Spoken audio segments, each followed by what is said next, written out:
queridos e queridas, bom dia a todos, queridos e queridas companheiros e companheiras de jornada rumo à luz, rumo à ascensão espiritual e planetária. Tudo bem com vocês, meus queridos, minhas queridas?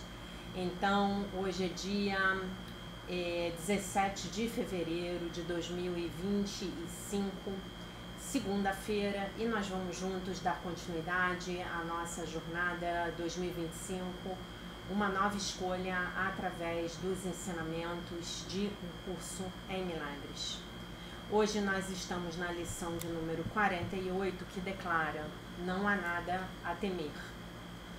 A lição diz: a ideia para o dia de hoje simplesmente declara um fato. Não é um fato para aqueles que acreditam em ilusões, mas ilusões não são fatos. Em verdade, não há nada a temer. É muito fácil reconhecer isso, mas é muito difícil para aqueles que querem que ilusões sejam verdadeiras. Os períodos de prática de hoje serão muito curtos, muito simples e muito frequentes. Apenas repete a ideia com a maior frequência possível. Podes usá-la com os olhos abertos a qualquer hora e em qualquer situação. Todavia, é fortemente recomendado que sempre que for possível, feches os olhos e passes mais ou menos 1 minuto repetindo a ideia para ti mesmo, lentamente, várias vezes. É particularmente importante que uses a ideia de imediato, se algo vier perturbar a paz da tua mente. É a resposta à tentação, né? Então, não há nada a temer. A presença do medo é um sinal seguro de que estás confiando na tua própria força. A consciência segundo a qual não há nada a temer mostra que em algum lugar na tua mente, embora não necessariamente em um lugar que reconheças por enquanto, tu te lembraste de Deus e deixaste a sua força tomar o lugar da tua fraqueza. No instante em que estás disposto a fazer isso, de fato, não há nada a temer. Não há nada a temer, então essa é a lição do dia de hoje, a lição de número 48. Então, gente, essa é uma daquelas lições, né, que eu costumo dizer para vocês que são chaves mestras, né? Não há nada a temer. Então, a qualquer momento do dia de hoje ou de qualquer outro dia da sua vida, você pode se lembrar dessa lição. Porque você vai se lembrar que você e Deus são um. Então você vai poder efetivamente entregar, né, os teus medos à força de Deus. Né? Não à toa nós declaramos ontem: Deus é a força na qual eu confio. Não é mesmo? E declaramos lá no dia em que praticamos a lição 42, há uma semana, nós declaramos: Deus é a minha força, a visão é a sua dádiva. Então, se Deus é a minha força, a visão é a sua dádiva, se Deus é a força na qual eu confio, então, efetivamente, não há nada a temer. Essa é uma conclusão bastante lógica dessa lição, né? São lições que estão colocando as nossas mentes no lugar certo, né? No lugar certo. Em que sentido? Estão nos relembrando, essas lições estão nos relembrando que nós não temos que viver as nossas vidas a partir dos nossos egos, mas sim a partir da nossa conexão com Deus, tá bom? Eu vou passar aqui rapidamente para a leitura do texto do dia de hoje.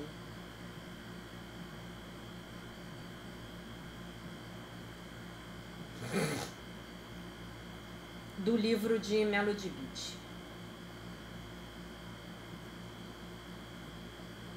A linguagem da liberdade. Vamos ler o texto do dia 17 de fevereiro.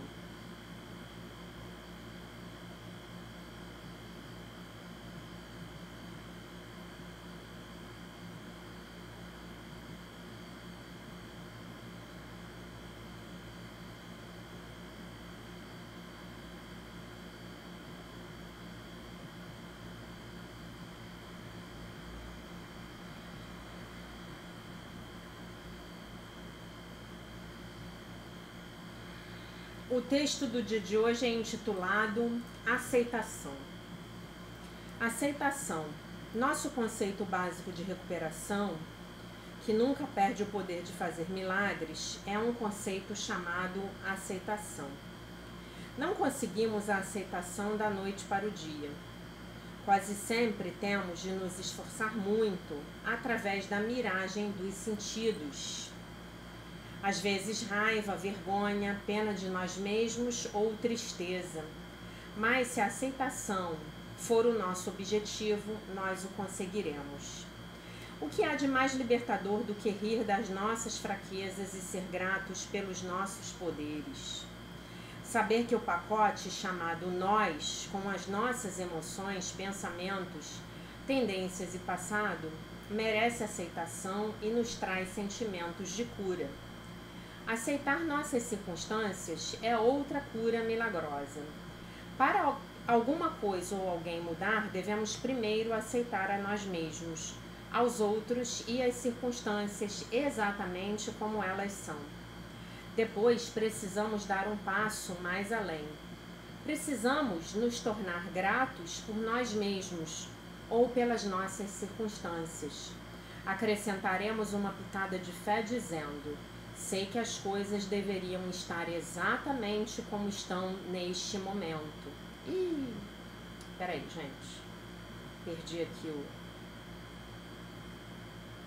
Esbarrei aqui sem querer. Não importa o quão complicados ficamos, as coisas básicas nunca perdem o poder de nos devolver a sanidade. A oração. Hoje, Deus, me ajude a praticar o conceito da aceitação em minha vida. Me ajude a aceitar a mim mesmo, aos outros e as minhas circunstâncias. E me leve a um passo adiante, me ajudando a ser agradecido. Vocês não têm ideia de como esse texto foi perfeito para o momento da minha vida que eu estou vivendo agora. Para o momento que eu estou vivendo agora. Né? É muita sincronicidade, né? Então vamos falar um pouco desse conceito de aceitação, né? Se eu não aceito o que está me acontecendo, qual é o poder que eu tenho de mudar as minhas circunstâncias? Nenhum, né? Se eu não aceito, por exemplo, que eu estou num relacionamento destrutivo, qual vai ser o poder que eu terei de escolher novamente, né? Se eu fico negando que está tudo bem, né? Que aquela pessoa que eventualmente me distrata, né? Eu fico inventando desculpas para aquela pessoa, eu fico inventando desculpas para minha infelicidade no trabalho, eu fico inventando desculpas para uma série de situações, de circunstâncias, né? De eventos na minha vida. Então, diante disso, como é que eu vou poder mudar? Vocês concordam comigo? Não tem como eu mudar se eu não aceitar, né? Se eu não aceitar a minha realidade tal qual ela se apresenta, eu tenho pouquíssimo poder de fazer algo para modificá-la, né? Todos vocês já devem ter tido oportunidade de passar por uma situação na qual um amigo ou uma amiga veio se queixar com vocês de um problema pelo qual estava passando. E você gentilmente ofereceu o seu ponto de vista. E você falou algo do tipo: e o que você vai fazer para mudar isso? E a pessoa talvez tenha te respondido: ah, mas não é tão ruim assim. Ah, mas isso assim, assim. Ah, mas não sei o quê. Ah, mas é ele que tem que mudar. Não, é ela que tem que mudar. Eles não deveriam fazer isso. Eles não deveriam ter feito aquilo. E eu? Onde é que eu fico? Onde é que fica o meu poder de escolher essa vida que eu quero ter? Como a gente falou aqui, né? Que é o tema dessa nossa jornada de 2025, né? Se eu não posso aceitar a minha realidade tal qual ela é, se eu preciso ficar enfeitando, se eu preciso ficar negando, se eu preciso ficar racionalizando as minhas circunstâncias, como é que eu vou poder interagir de uma forma positiva com essa realidade, né? Como é que eu fico? Eu não fico, né? Vocês concordam comigo? Eu não fico, eu fico engessada, né? Eu tô engessada lá numa situação. Obviamente que eu não estou aqui advogando que você entre em contato com a realidade, digamos, nociva de uma situação e você saia por aí enfiando os pés pelas mãos. Ah, eu descobri que no meu emprego eu estou sendo explorada, então eu vou pedir demissão. Não, não é isso, né? Eu preciso me preparar para fazer mudanças na minha vida, não é verdade? Não é assim que a coisa funciona? Talvez eu precise de uma jornada aí de alguns meses, de 6 meses, de 1 ano, para eu poder me preparar. Para eu poder me preparar para enfrentar essa situação e tomar uma atitude, né? Ah, eu descobri que eu não amo mais o meu companheiro. Tá, vou ter que me preparar para sair dessa relação. Ou talvez eu queira explorar uma possibilidade de fazer uma terapia de casais para ver se esse amor pode ser reencontrado, né? Mas se eu passo o tempo inteiro fingindo que está tudo bem, eu não estou aceitando a realidade. Na verdade, eu estou lançando mão de um mecanismo de defesa do ego bastante básico. Esse mecanismo é a negação, né? Então, estou negando a realidade. Ou eu posso estar racionalizando, né? E nesses movimentos, eu não faço nada de verdadeiro, de efetivo para eu mudar, para eu sair daquela situação na qual eu me encontro e que é uma situação que já não me satisfaz mais, né? E isso é bem do ego, né?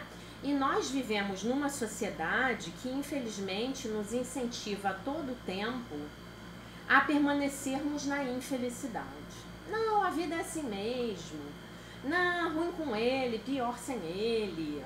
Não, olha, se você trocar de emprego, vai ser tudo a mesma coisa, você vai arranjar outro igual. E realmente, se você não fizer nada para se modificar, você vai sair de um emprego e vai trocar por outro. Vai trocar 6 por meia dúzia, o outro vai ser igual, né? Se você não se esclarecer, não entender quais são os mecanismos que estão por trás das suas escolhas, você vai trocar um marido por outro igual, talvez pior, porque a intensidade das lições tem a terrível tendência de piorar. Ou uma outra esposa que vai maltratar você do mesmo jeito, que não vai te valorizar, né? Então nós precisamos olhar para dentro e ver onde é que nós estamos contribuindo para que aquela determinada situação não se resolva nas nossas vidas, né? E isso é muito legal, né? E para isso você pode lançar a mão de uma série de ferramentas. Você pode buscar uma psicoterapia, você pode fazer o seu mapa numerológico, você pode fazer o seu mapa astrológico, né? Você pode descobrir o que está acontecendo com você verdadeiramente. E eu posso garantir para vocês que, de um modo geral, o que a gente descobre normalmente costuma ser o oposto daquilo que a gente achava que seria o problema, né? Bem na linha de um curso em milagres, que eu reconheça qual é o verdadeiro problema,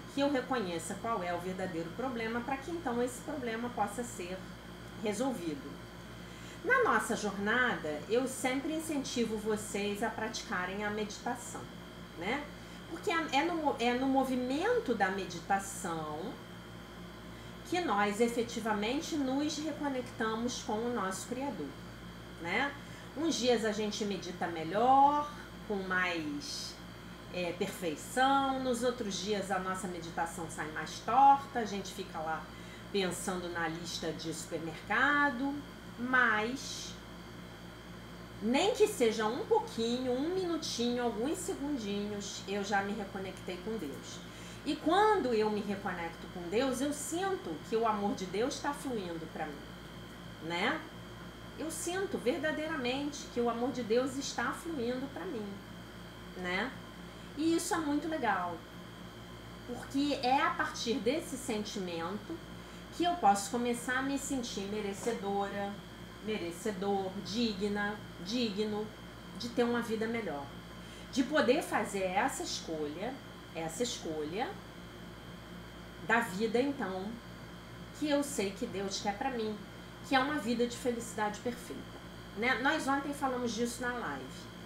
No meio da live a internet caiu, a minha internet caiu, então eu tive que recomeçar. Então a segunda parte do vídeo, ela tá com uma partezinha sem som, mas é só o iniciozinho, tá? Depois vocês vão ver que tem som, que tá normal. Né? Porque eu voltei e eu tinha desligado o microfone, porque demorou aqui para eu conseguir reajustar a conexão. E eu acho que justamente a conexão caiu, porque tá fazendo muito calor aqui no Rio, já tem mais de 10 dias que não chove, né? Então, gente, o que que acontece?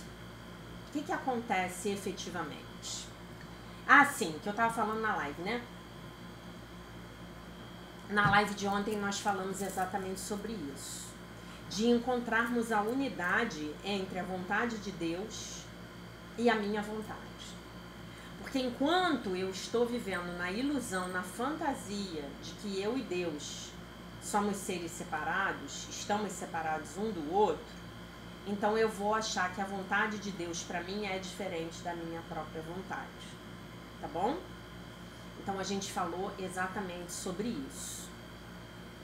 Ok? E o que mais que eu queria falar para vocês hoje sobre esse conceito de aceitação? Esse conceito de aceitação, ele, para mim, ele é o primeiro passo no que eu batizei de tríade santa. É aceitação, perdão e gratidão.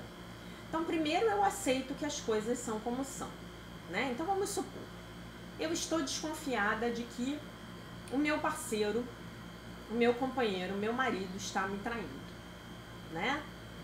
Aí eu vou lá e procuro. E acho, né?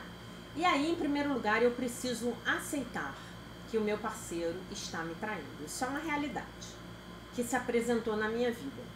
Diante da aceitação dessa realidade, eu vou precisar tomar uma atitude.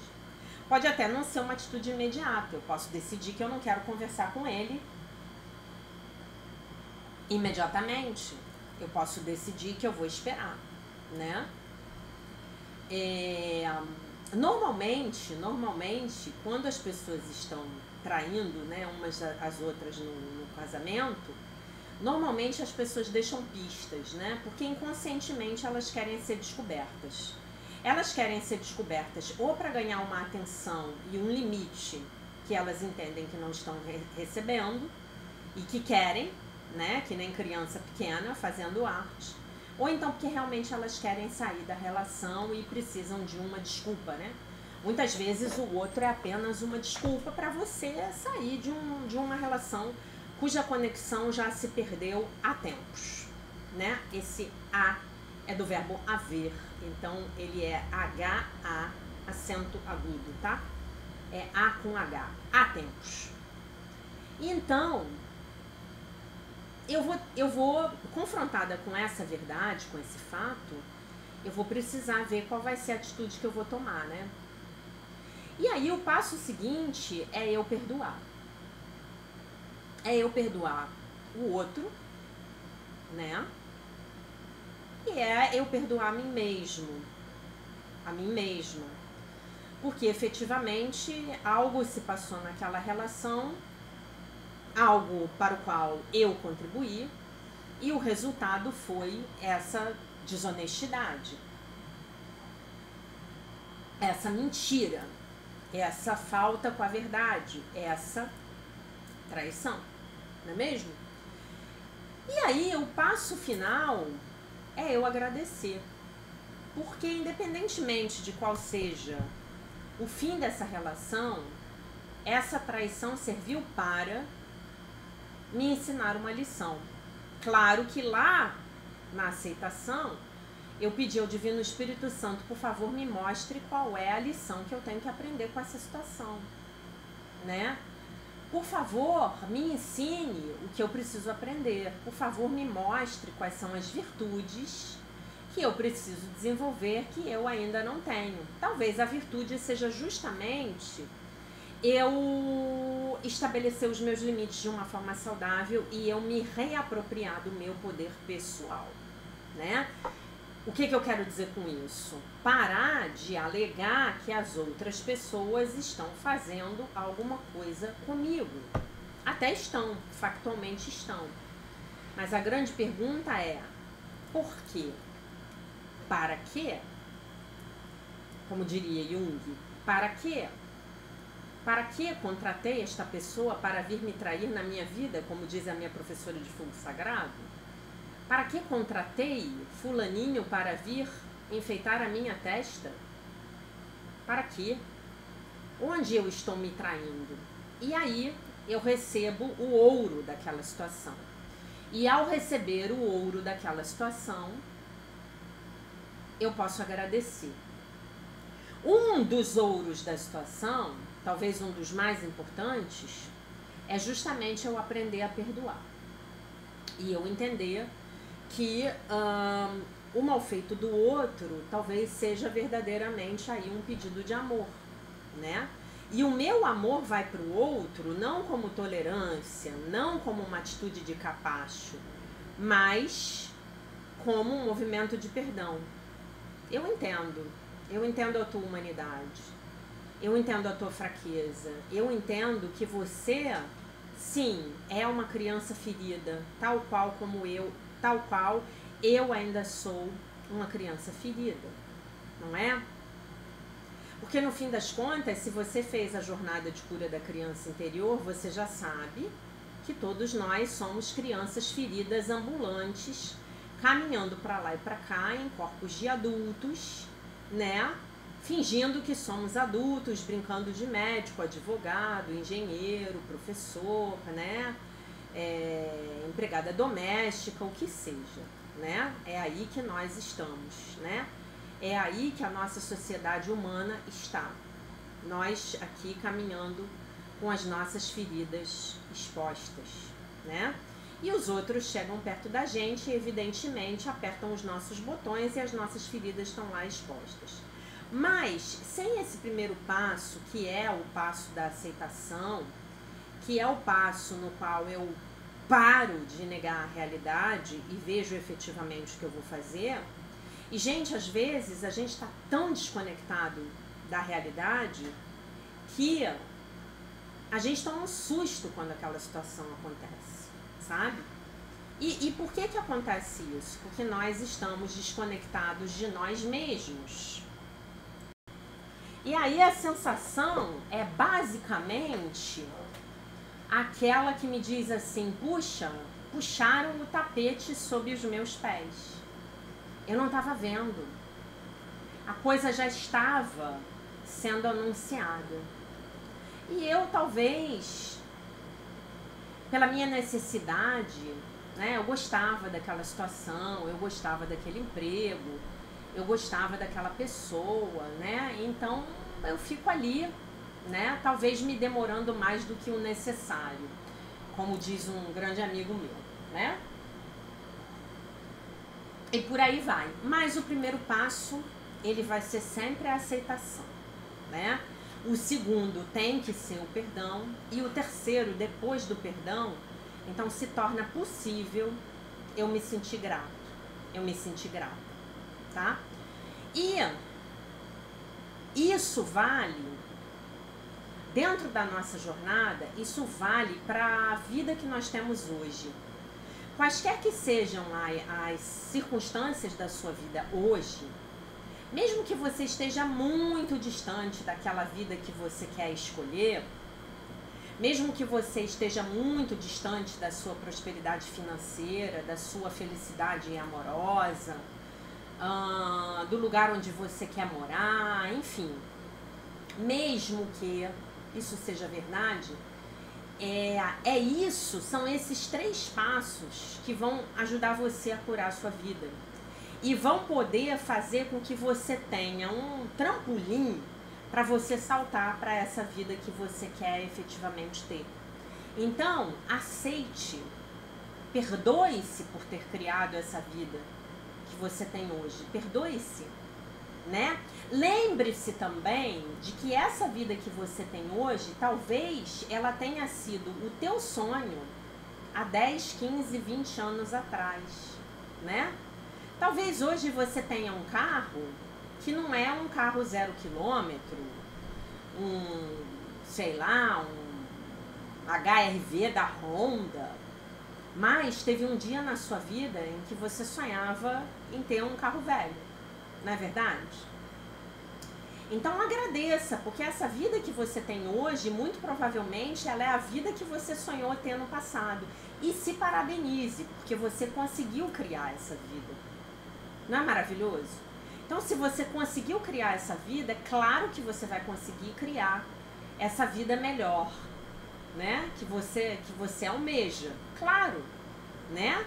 E provavelmente lá atrás você nem era ainda um estudante de um curso em milagres, né? E então você aceita, você se perdoa e você agradece. Agradeça, faça listas de gratidão, agradeça por tudo que você tem hoje na sua vida. Eu tenho saúde, eu tenho cabelo, eu tenho esse par de brincos, eu tenho meu canal no YouTube. Muito obrigada, muito obrigada, muito obrigada, né? Como a gente diz na Seichonoye, papai, muito obrigada, mamãe, muito obrigada. Não, já que você só diz isso porque você não conhece os meus pais. Os seus pais, por piores que eles tenham sido, eles te deram a vida. E sem a vida você não estaria aqui. Então agradeça e agradeça muito. Ah, eu não posso agradecer o meu pai porque ele abandonou minha mãe grávida. Quando ele soube que ela estava grávida de mim, ele foi embora. Mas a vida ele já tinha te dado, porque você já estava lá sendo gestada pela sua mãe. Então agradeça. Obrigado, papai, obrigada, mamãe, obrigada, papai, obrigada, mamãe. Obrigado, obrigado, obrigado, obrigada por tudo que eu tenho.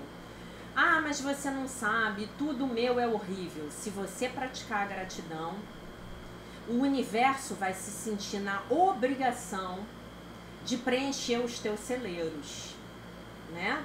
Se os teus celeiros hoje eles estão vazios, quanto mais você agradecer pelo que você tem hoje e pelo que você vai ter, você já pode começar inclusive a agradecer pelo que você vai ter.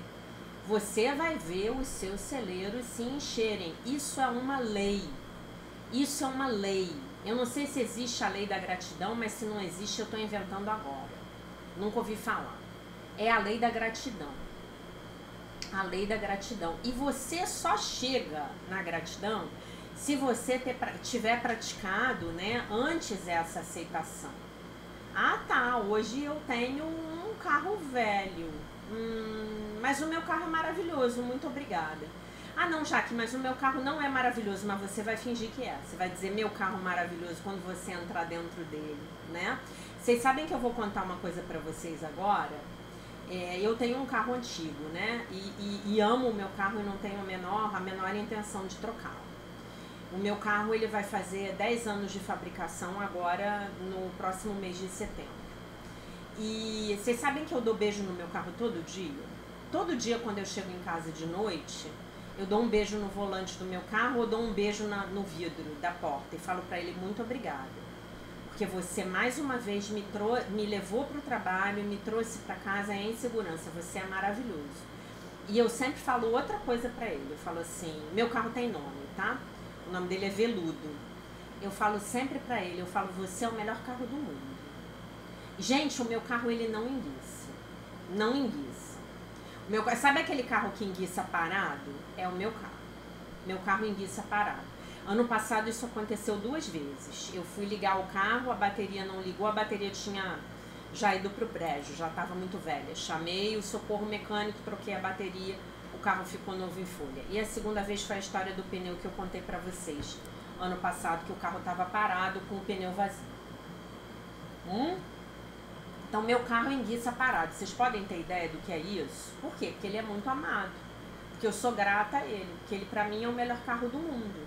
Você pode chegar, olhar o meu carro e falar, nossa, como ela acha isso? Mas pra mim, ele é o melhor carro do mundo. Então, pra você, o seu carro tem que ser o melhor carro do mundo. O seu marido tem que ser o melhor marido do mundo. Ah, mas as outras mulheres vão olhar pro meu marido e vão falar, mas que horror, como ela acha que ele é o melhor marido do mundo, mas ele pra você tem que ser o melhor, né?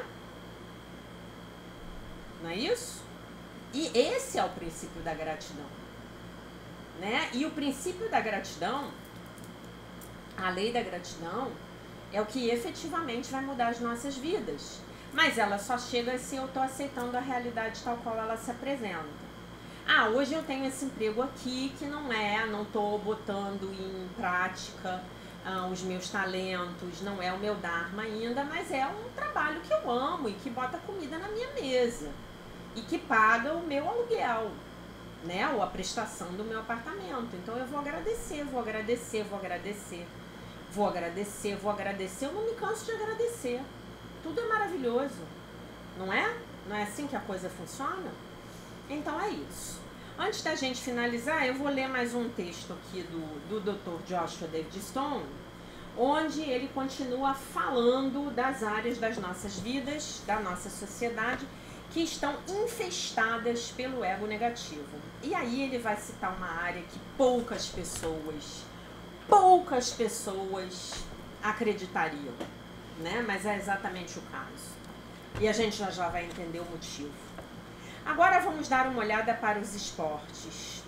Se as pessoas estivessem na consciência crística búdica e não na consciência do ego negativo, será que teríamos esportes tais como o boxe sendo parte da vida na Terra? No hóquei, a luta é verdadeiramente encorajada. O que dizer sobre as touradas e sobre, né, aquelas lanças sendo espetadas nos touros, né? Eu tinha um amigo espanhol, eu trabalhei com espanhóis durante vários anos da minha vida, inclusive amo os espanhóis, sempre tive um contato muito bom com eles. E ele, uma vez, eu comentando que eu achava a tourada uma coisa brutal, ele falou pra mim que os touros eram nascidos e criados para aquele esporte. E aí eu não falei nada, né? Até porque é uma pessoa de quem eu gostava muito, pela qual eu tinha muito respeito, mas eu pensava assim, mas será que isso justifica a nossa ignorância com os animais? Né? Enfim. Mesmo a violência no futebol é um pouco questionável quando os jogadores estão jogando a partir dos seus egos negativos e não a partir da consciência crística búdica e tem uma palavra aqui, meu Deus do céu, que eu me esqueci qual é, né, que fala do esporte saudável, né? Tem uma palavra aqui em português que eu esqueci qual é, né? Então, a gente olha para os esportes e a gente vê um incentivo à competição, né? E aí, na Roma Antiga, lá na época do Coliseu, né? O que o imperador romano fazia? A tal da política do pão e circo, né? Porque com a política do pão e do circo, que é o que a gente vê hoje, igualzinha, não mudou nada, né? Os circos são os estádios, as arenas de futebol. Na política do pão e circo, o povo tá com a barriga cheia, né? Então, e o povo tá se divertindo e tá muito distraído com quem vai ganhar o campeonato carioca, o paulista, o brasileirão, né? Então as pessoas não estão vendo o que os governantes estão fazendo com a vida delas, né? As pessoas estão ali absolutamente anestesiadas, né? Estão com a barriga cheia, o pão, e estão com o circo ali na frente. Política do pão e circo, né? Hoje em dia a coisa está ficando mais difícil porque a gente tem ao nosso lado, pelo menos por enquanto, as redes sociais, né? Que estão mostrando a podridão que acontece nos nossos governos. Não apenas no Brasil, mas no mundo inteiro, né? Vocês devem estar acompanhando aí as notícias mundiais que estão chegando aqui no nosso país, né? Então a coisa está ficando mais difícil, mas de mais a mais, a maioria das pessoas continua absolutamente anestesiada. e sem fazer nenhum tipo de trabalho pessoal. Porque você pode sim, dentro do seu trabalho pessoal, falar, eu não quero tomar conhecimento disso, tá? Mas aí, muito provavelmente, você não está se distraindo, você não está se anestesiando com os jogos do Campeonato Brasileiro ou do Campeonato Europeu, né? E gastando algumas centenas de milhares de reais do seu dinheiro para poder se anestesiar, para ir para os jogos, para comprar os uniformes, para comprar os jogos no pay-per-view, né? É isso. E aí ele continua. Essa aqui eu acho sensacional. Nessa aqui eu sempre pensei. Inclusive um dia eu tive uma discussão há uns anos atrás, bastante filosófica, com um amigo meu que é alemão, que viveu aqui no Brasil vários anos, né? E ele diz assim, se o mundo fosse governado pela consciência crística búdica e não pela consciência do ego negativo, haveria racismo? Você tem alguma ideia a respeito de que esse é um conceito absurdo do ponto de vista da consciência crística e búdica?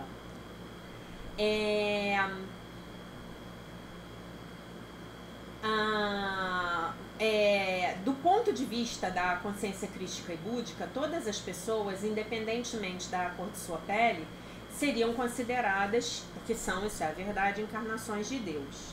Mas não era essa não, eu pulei o parágrafo aqui, era essa aqui.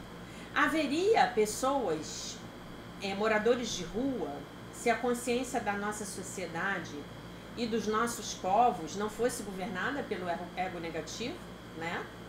Nós achamos normal passar por um mendigo na rua e decidir se nós vamos dar esmola ou não para ele. E uma pessoa se acha normal ficar na rua como pedinte, quando na verdade para aquela mesma pessoa há várias oportunidades disponíveis. Há exceções? Claro que há exceções, né? O próprio mestre Shri Ravi Shankar, da Arte de Viver, ele falava sobre as exceções como sendo as pessoas muito idosas e as pessoas com deficiências físicas ou mentais, né? Mas assim, por exemplo, aqui no meu bairro, existem mulheres saudáveis, aparentemente, que pegam seus filhos pela mão e vão pedir esmola. E ficam muito ofendidas quando você opta por não dar, né? Então essa pessoa, ela também está absolutamente governada pelo ego negativo. Porque se não estivesse, ela de repente estaria oferecendo a você algum tipo de trabalho. Olha, você pode pagar um almoço para mim? Eu posso varrer a calçada da sua casa, né? E se você oferecer, provavelmente a pessoa vai xingar você. Vai ser isso que vai acontecer, né? E aí ele continua. Se as pessoas fossem governadas pela mente crística, todos nós seríamos os cuidadores, né, dos nossos irmãos. Outro ponto, os cientistas, eles permitiriam o abuso com os animais? Eles se permitiriam abusar dos animais em prol dos seus próprios interesses egoístas, se eles não fossem governados pelo ego negativo? Um cientista com a mente crística, ele vai fazer as suas experiências do jeito que um cientista que não tem essa mente vai fazer? Né? E aí vocês podem dizer, mas é impossível o desenvolvimento de certas drogas sem experiências com os animais. Não. Simplesmente isso não está sendo buscado. Né? Não. Né? Inclusive chega um ponto, e é muito difícil para mim dizer isso, mas chega um ponto em que esses próprios animais que estão sendo testados, eles são seres humanos. Vocês sabiam disso? Eles são pessoas como eu e você, que às vezes vivem lá num país distante, na África, esquecido, né? Tem um livro a respeito desse assunto, um livro escabroso, depois eu mostro para vocês, chamado Cobaias Humanos, que fala exatamente sobre isso, né? E aí é muito engraçado, né? Porque hoje em dia tá vendo essa febre, né? de pânico porque os extraterrestres vão chegar, né? E os extraterrestres que vão chegar, eles são sempre malignos, né? Aí eu tenho duas observações a fazer a respeito disso. Primeiro, será que são malignos mesmo? Ou será que nós estamos projetando neles o nosso atual nível de consciência de malignidade? E segundo, se nós somos malignos com os outros seres que habitam a Terra, que são mais fracos do que nós, eu disse mais fracos, eu não disse menos inteligentes, tá? Porque a inteligência dos animais é uma coisa absurda para quem quer estudar, né? Será que, como é que a gente pode reclamar que vai vir um reptoide aí, um reptiliano querer comer a gente, né? Pelo meu entendimento, há os que têm uma consciência de quinta dimensão, que são aqueles que o Dr. Joshua David Stone chama de extraterrestres crísticos, e tem os outros que são os que estão no nível de ego negativo ainda pior que o nosso, reptilianos e companhia. E existe literatura séria a respeito disso. O próprio Dr. Joshua David Stone, ele tem um livro maravilhoso que um dia a gente pode fazer uma live a respeito, que se chama Mistérios Ocultos. Maravilhoso, onde ele fala sobre esses grupos, né? Que já são conhecidos da humanidade aí há milênios, né? E aí ele fala, seriam as mulheres e homens de negócios tão competitivos nos negócios? Tais coisas como essas tomadas hostis de poder existiriam se as pessoas não fossem governadas pelos seus egos negativos? Como seriam os homens e mulheres como agiriam os homens e mulheres de negócios dominados pela mente crística? Eles seriam mais amorosos, cooperativos e teriam uma mente orientada para a humanidade, para a unidade, né? Estariam as pessoas deixando as religiões tradicionais e se dirigindo para outras doutrinas que não estivessem tão preenchidas com as doutrinas do ego negativo? E se os ministros e líderes espirituais não estivessem preenchidos com as teorias do ego negativo, com falsos conceitos e com as falsas virtudes? Como seria? Como seria a religião, né? Hoje eu estava lá na minha hidroginástica, como sempre, ouvindo uma aula, né? E o meu professor, ele estava falando, uma aula gravada, né? E ele estava falando que ele trabalhou um tempo num abrigo de crianças, né? E que as crianças, às vezes, eram levadas pelos próprios funcionários do abrigo para passar um final de semana com eles, né? Para terem uma oportunidade de fazerem alguma coisa diferente. Crianças que tinham sido resgatadas pelos assistentes sociais, né? Porque vinham de lares realmente muito desajustados, né? E aí que um belo dia, uma das meninas, o pastor da igreja lá, falou que ia levar a menina para passar o final de semana com ele, com a família, e a menina foi. E quando a menina foi, ela reportou um abuso sexual. E o que é mais interessante, as próprias pessoas do abrigo disseram que a menina estava mentindo, que aquilo era mentira porque o pastor teria uma reputação ilibada e era um homem importante na sociedade, né? Ele não terminou de contar a história, mas pelo que eu pude entender, sim, era verdade. O pastor tinha abusado da menina, a menina era uma Maria Ninguém, né? Não tem o Zé Ninguém? Então a menina era uma Maria Ninguém, né? Então, nós vemos isso dentro das próprias instituições religiosas, né? A Igreja Católica está cheia disso, infelizmente. Por quê? Porque foi tudo corrompido pelo ego negativo. E esse é o ponto dele aqui. E enquanto nós, que estamos buscando uma nova consciência, não nos decidirmos a sermos os agentes da criação dessa nova sociedade que será, portanto, governada pela mente crística búdica, então a gente não vai poder criar a era de ouro na Terra, né? E é óbvio que a gente quer escolher essa nova vida, mas essa nova vida também engloba uma necessidade de uma escolha coletiva. Porque mesmo que a desgraceira não esteja acontecendo na nossa vida, dá uma dor no coração, né? Só de saber que a menina que estava lá no abrigo para ser cuidada, ela acabou sendo molestada e talvez passando por uma situação pior do que aquela que ela teria passado se estivesse lá dentro do próprio lar, desajustada, né? Então é sobre isso que eu gostaria que vocês refletissem no dia de hoje, sobre como essa nossa escolha individual contribui para uma escolha coletiva da humanidade enquanto um todo, uma raça, uma espécie, tá bom? E lembre-se, hoje não há nada a temer, tá bom? Se você não assistiu a live de ontem, por favor, assista, tá?